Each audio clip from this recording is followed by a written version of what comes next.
Hey, everybody from South Park, how you doing?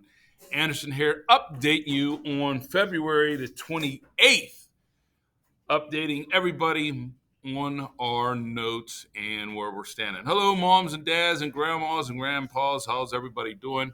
Very first thing, we are getting ready to finish up with our unit on space and the planets. We got maybe another week, maybe 7 days of focus on the last couple lessons of this unit. The very first thing is stars in the solar system. Very first person that you need to know is Isaac Newton, what he did. Number one, he was a physicist who first studied gravity. We're not going to say that he discovered it, but he studied gravity. All right. And how did he do this? This is the old tale with the apple fell, and he wondered why things fell down and not up. Now, physicists are men and women who study physical science. They study physical science, everybody. Here's a picture of a female scientist right here. All right.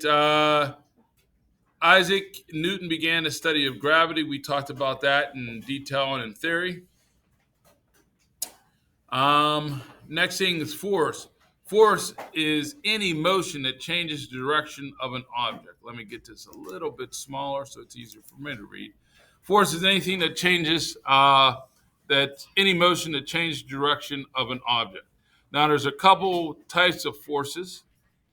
The first one is a push. A push is when you get behind something and you push it towards a given point or away from a given point. So actually, here's a picture of me and Mr. Stacovey growing up as little kids. There's me driving a car, and there's my good friend Mr. Stacovey pushing my little Tykes car.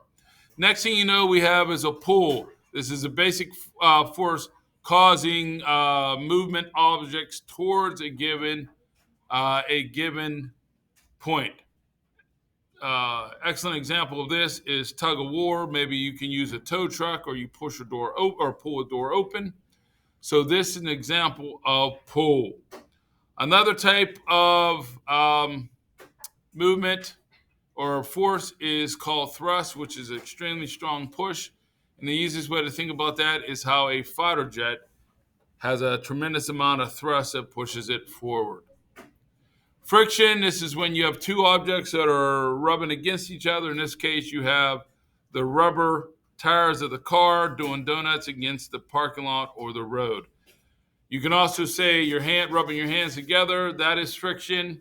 Train on train tracks are a form of friction. Anytime where you have two objects that are rubbing against each other, that is a form of friction. Gravity is a force that pulls everything downward. All right, this is a clip from my favorite movie, one of my favorite movies, Major Leagues. Obviously, the pop fly goes up in the sky, and obviously gravity brings it down. Just for the record, I never made that mistake. Anything near me, I caught. How about that one? That's why I was All-American at Edinburgh. And that's about it. All right, push and pull. All forces either push or pull on objects. This is an example of a pushing motion right here. Here's a D9 bulldozer, Caterpillar bulldozer, and it's pushing this large boulder. A pull force is this train. That's my secret job, that I wanted to be a train engineer. And it's pulling the rest of the train and the other locomotives forward. Okay, mass and weight. We talked about what the difference between mass and weight is. The very first thing, mass, is how many atoms are in an object. Weight is the gravitational effect of whatever planet that you are on. For instance, we go down here. On planet Earth, I'm 295 pounds. On the moon, I would weigh 49 pounds. This is my weight. It is ever changing. My mass stays the same. For instance, mass refers to the number of atoms that make up an object. All right. Weight refers to gravitational force on an object's mass. My mass does not change if I would go to Venus, or Jupiter, my weight would change, but my mass will remain the same. Make sure you know that for your test right there. Moms, dads, we did this in our classroom. There's a website so you can type in your weight and see how much you weigh on other planets. We talked about gravity, how gravity affects how we do things. Obviously, we have gravity here that we're extremely used to. You go to other places in space where gravity becomes a factor that we have to live in. We talked about living in a space station, living in space, and how things float, and how unfortunately you have to learn how to brush your teeth a different way. You have to learn to go to the bathroom in a different way because of the lack of gravity. All right. This is the astronaut floating. And moms and dads, we are actively putting pictures into our notes to help the kids understand. All right. Two things that determine the gravitational pull and strength. First, the larger the object, the more gravitational pull it has on other things. For instance, if there's me at 295, let's say we have Sprouse, she's in my first pair, let's say she weighs 100 pounds, I would have more gravitational pull than her because I obviously weigh more than her. Another thing that affects gravitational pull is how far it is from an object. The further away, the less gravitational pull you have on that object. All right. Gravity in the solar system, make sure that everyone knows that our friend Mr. Sun makes sure all the planets stay in their proper orbit. The sun gives planet Earth its orbit, along with the other planets. Without the sun, we would just be floating in space. Make sure you know that. Make sure you know that the sun has the largest or the greatest mass of all the things in our solar system. We talked a little bit about Mars. It was a red planet. We didn't get too in depth about it, but it's a fourth planet from the sun. And it's about half the size of planet Earth. Its surface is dry and rocky. And as of right now, there is absolutely no signs of life on planet Mars. We talked about a year on planet Mars would be 687 days. 687 days. We also know that Mars has two moons, Phobos and Deimos. They were both named after the Greek gods. The reason why we talked about Mars is because NASA is currently working on plans to land there. And I believe last week there was a private company that also landed on Mars. And on July 30th, 2020, NASA launched a Mars rover called Perseverance into space. And after 7 long months, it landed on the planet of Mars, and it was able to send back information about the planet. It landed on February 18th, 2021. There are 4 main goals to why to go to Mars. The very first goal is to see if there's life on Mars or if it's possible to have life on Mars. Another reason is to study Mars's atmosphere and weather to see if it was possible to have an atmosphere there. And number 3, keep preparing. I always say keep practicing. The more you practice, the better you're going to get at something. And lastly, to study the landscape of Mars, the geography of Mars, and to get rock samples and see what exactly Mars is made out of. What is the sun? We realize the sun now is not a god. It is a star. All right. It is a star.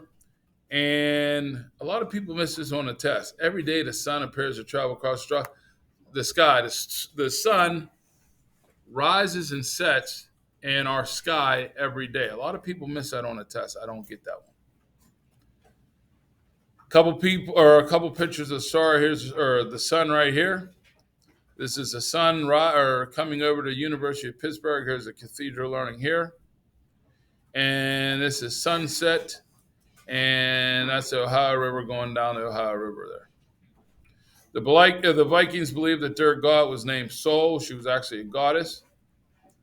And both the Greeks and the Egyptians thought the sun was a god that rode a chariot across the sky.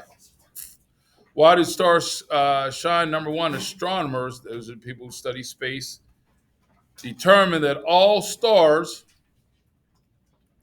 are made of hydrogen gas, which is constantly exploding, under a term called fusion. Fusion is the combining of atoms together.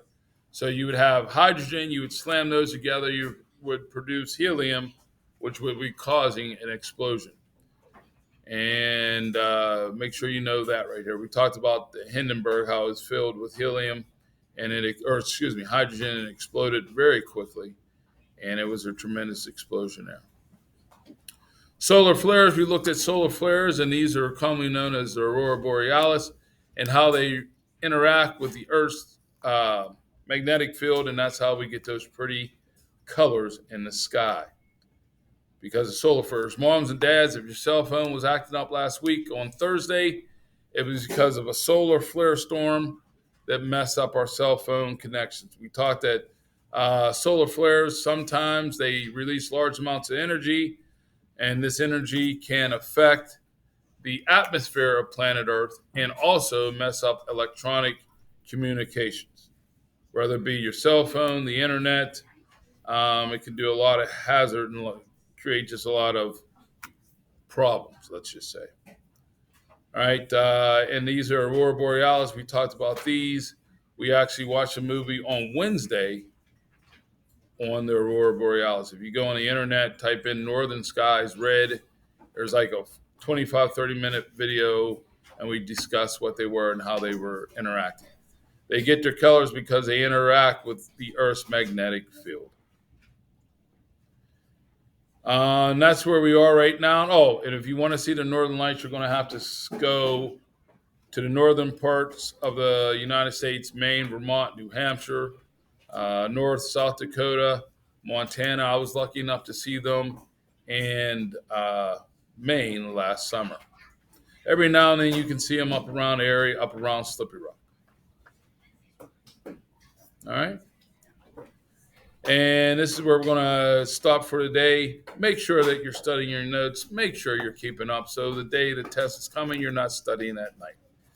Moms, dads, if you need me, reach out, 412-655-3111, extension 3105.